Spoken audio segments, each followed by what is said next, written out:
केदार, तुला त्यातल्या कोणाचाही चेहरा आठवतोय? आठवत असेल तर प्लीज मला सांग. नाही, मला एवढं काही नीट आठवत नाहीये.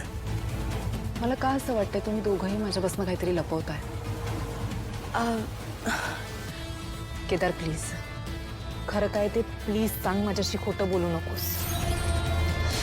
अरे कोण होती ती माणसं? ती अचानक तिथे कशी आली आणि त्यांनी तुझ्यावर हल्ला का केला?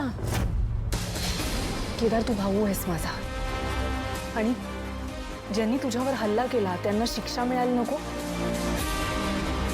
तुला जे काही आठवते ते मला सांग. त्यांच्यापैकी कोणाचा चेहरा तुला आठवतो? नाही, त्यांनी चेहऱ्यावरनं मास्क लावला होता. ओके. त्याच्यामुळे त्यांचे चेहरे नीट कळले नाही मला. Okay, no problem. किती जण होती?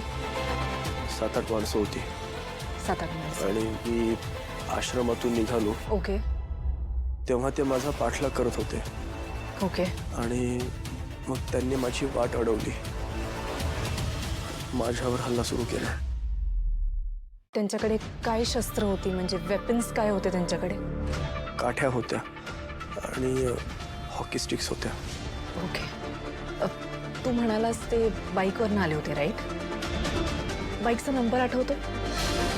शांतपणे विचार कर. नाही, म्हणजे त्यांनी मला तेवढा वेळच नाही दिला. Okay, no problem. त्यांच्यापैकी एकाही माणसाचा चेहरा तुला आठवतो?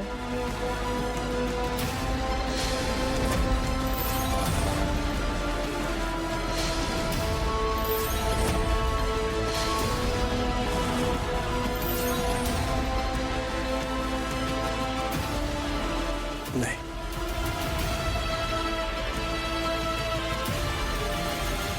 That's okay. That's absolutely okay.